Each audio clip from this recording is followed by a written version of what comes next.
नमस्कार. मृत व्यक्तीच्या काही वस्तू चुकूनही वापरू नये. मृत व्यक्तीच्या वस्तू वापरण्याबाबत श्रद्धा आणि परंपरा सांगितल्या आहेत. मृत व्यक्तीच्या वस्तूविषयी विविध समाजामध्ये अनेक श्रद्धा आणि परंपरा प्रचलित आहेत. काही वस्तू अशा मानल्या जातात ज्या वापरल्याने नकारात्मक ऊर्जा, अनिष्ट परिणाम किंवा अनर्थ होऊ शकतो, असे धार्मिक, आध्यात्मिक आणि सांस्कृतिक दृष्टिकोनातून सांगितले जाते. अशा वस्तूंची माहिती खालीलप्रमाणे सविस्तर देण्यात आली आहे. तर ते माहिती पाहण्या अगोदर तुम्ही या चॅनलवर नवीन असाल तर या चॅनलला लाईक करा, जास्तीत जास्त शेअर करा आणि सबस्क्राईब करायला विसरू नका.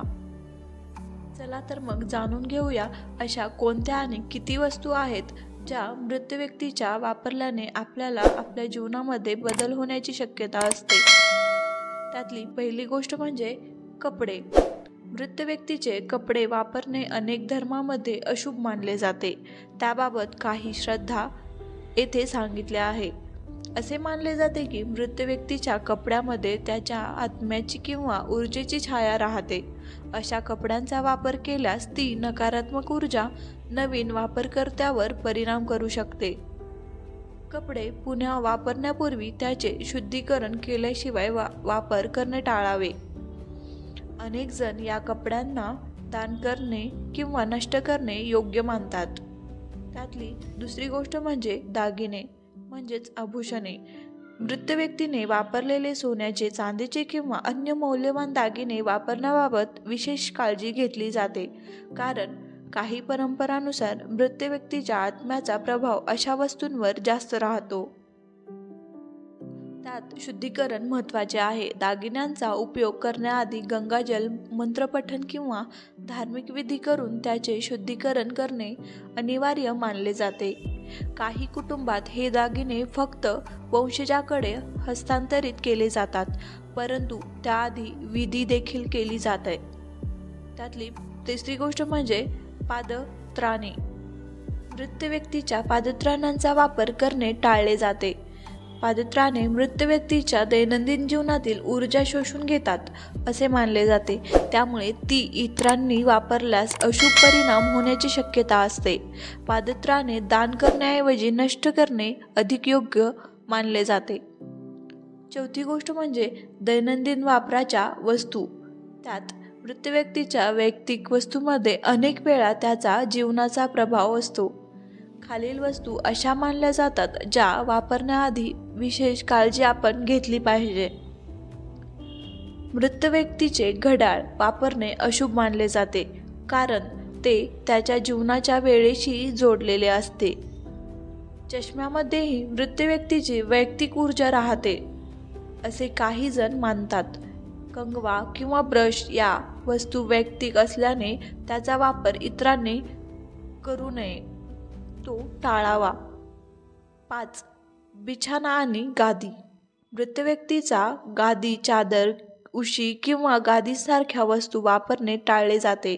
या वस्तूंमध्ये मृत व्यक्तीच्या जीवनातील ऊर्जेचे अवशेष राहतात असे मानले जाते. जर या वस्तू इतरांनी वापरण्याची गरज असेल तर त्याचे धार्मिक पद्धतीने शुद्धीकरण करणे देखील गरजेचे मानले जाते.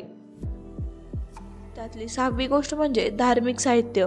मृत व्यक्तीचे वापरलेले जपमाळ इतरांनी वापरणे टाळले पाहिजेत, कारण ती त्याच्या आध्यात्मिक ऊर्जेशी जोडलेली असते.